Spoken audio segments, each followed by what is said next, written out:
go through all of this. But it says, nevertheless, not my will, but thy will be done. And I think that's just that's one of the keys to, especially in my young life, like just letting go, let go and let God. Peter Morgan sung it, said it best. So like, we're not going to understand everything. You're not going to understand why you're going through it, why you're dealing with it, what it is, how it works. It's just, will you be obedient? Will you get up and do it anyway? Yeah.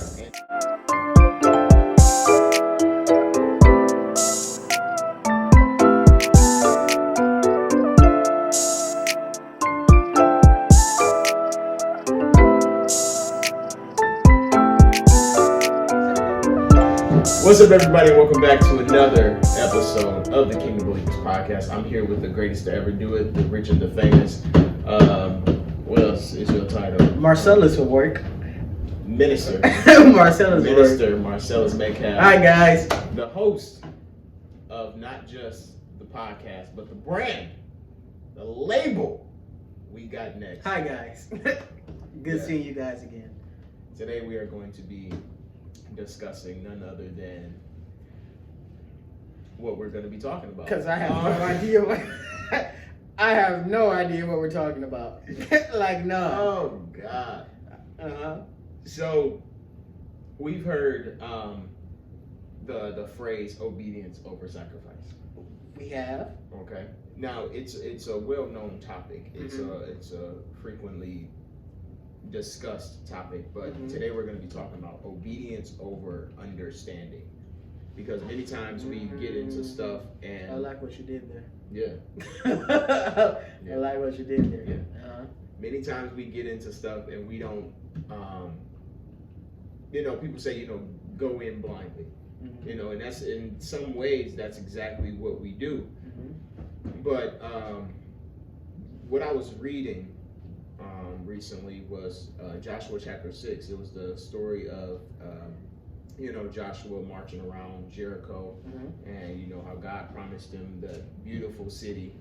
And even though it makes no sense that the walls of Jericho would come down just by walking around and making some noise, some stuff don't even come down with bombs. Yeah. But when you have the Lord on your side, and he tells you to do something, just do it. I can only imagine what Joshua was thinking when God was like, march around, make some noise, and the walls will fall. Now, the promise was so beautiful. Well, the city was so beautiful, and the promise was just laid out just that plain, just that simple. But it was still confusing because, you got to add some force in order for something to fall. But just trusting God through that entire process, and even though I can just imagine Joshua didn't understand, like, how is that even possible, he still did it. He still did it. And God will give us a promise that things will work out, right? Things will work out, and he won't tell us exactly how it'll happen. Yeah, he won't tell us the steps, but he'll tell us, like, I got this, right? All you have to do is just keep pushing and let me do my job. And I think a lot of us have a hard time with letting God do his job. Exactly. We have to know, like, every single step, and like, where should I be going? Am I headed in the right direction? And even though we don't understand, it's just a necessity to be obedient, to the voice of God. Yeah, because you lean not to your own understanding, and all thine ways acknowledge him, and he shall direct your paths. Like, I don't understand. Right. Not only is it that I'm doing obedience because you told me to, and over my understanding. Half the time I don't understand. Like, we don't understand God's plan. That's why the Bible says his ways are not our ways, and his thoughts are not our thoughts. Yeah. Because like I said it before, because if we had our way, if it was thy will being done, us as in my will, I don't know where I would be at. I would say I would let the bitter cup pass. I wouldn't go through all of this. But it says, nevertheless, not my will, but thy will be done. And I think that's just that's one of the keys to, especially in my young life, like just letting go, let go and let God. Peter Morgan sung it, said it best. So like, we're not going to understand everything. You're not going to understand why you're going through it, why you're dealing with it, what it is, how it works. It's just, will you be obedient? Will you get up and do it anyway? Yeah, and that's the same thing with like Abraham and Isaac. Mm-hmm. You know, God said, you know, your son is the sacrifice. Mm-hmm. And I mean, I don't understand why you promised me this son and now you want me to sacrifice him, right? But I'm just going to be obedient. And as they were walking up there, and Isaac was like, you know, where's the sacrifice? You know, where's the lamb?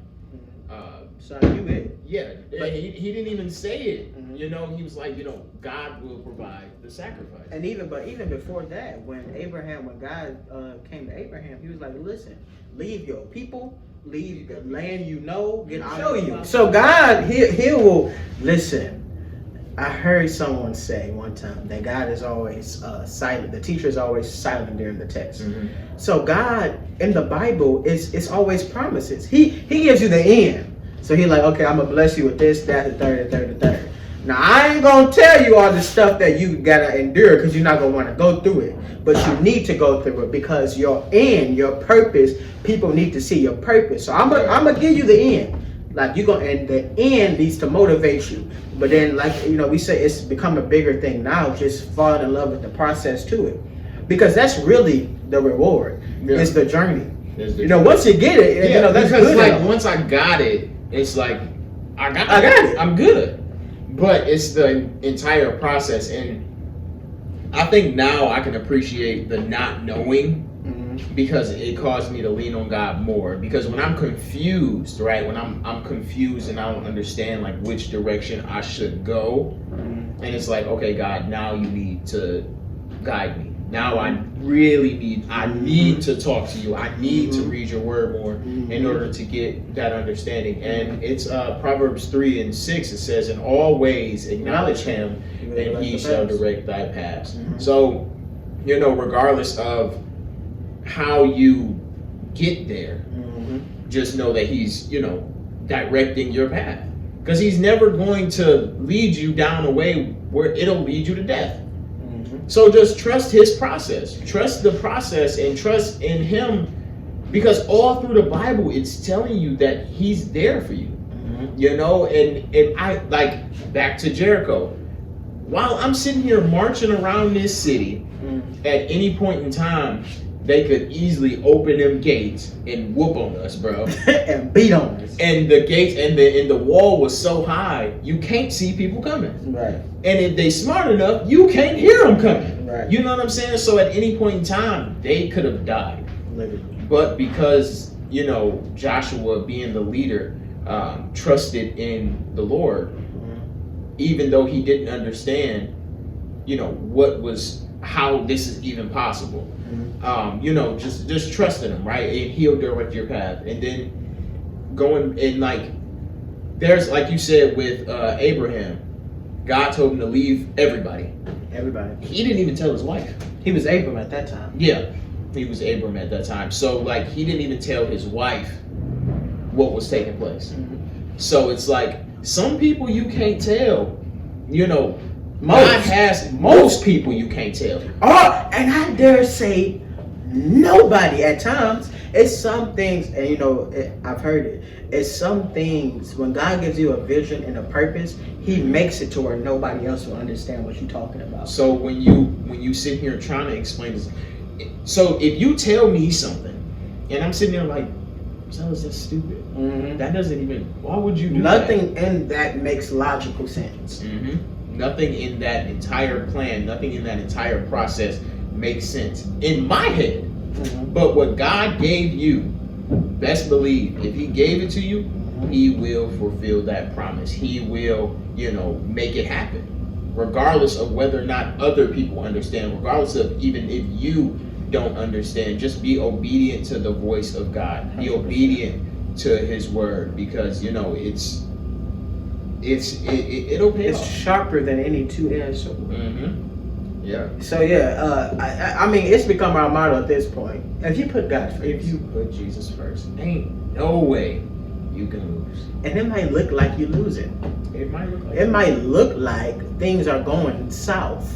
It might look like it's no way out, no way in between, no way you can mingle or finesse the situation. But if you put God first, there's no way you can lose. There's no way you can lose, because we don't just say that. I literally live by that. I live by that because I've had situations, even this year, January to February, I've had situations where I'm just like, this ain't gonna work out. This ain't gonna work out. But I consistently still read my word. I consistently pray every day. You know, I'm starting to pray more. I have a reminder on my phone for like 2-3 times a day to pray. Make sure you take a moment to pray. Even if it's a quick 30-second prayer, 5-minute prayer, whatever the case may be, pray. Put him first. Put him first. Even if you don't understand your situation, put him first. And he'll direct your path. Ain't no way you can lose. So that's it for us. That's it for us. Make sure y'all check out his new video. What is it called? Answering all of my followers' questions about God. So I did a poll on Instagram that was asking any questions you got about God, any questions you ever had about the religion, and yeah, that's what we did. Answering the most asked questions about God. Y'all can check that out on We Got Next. The label. I love you. I love you. If you don't believe me, know that God loves you. Continue to believe in the kingdom. Why? Because the kingdom believes in you. We got that.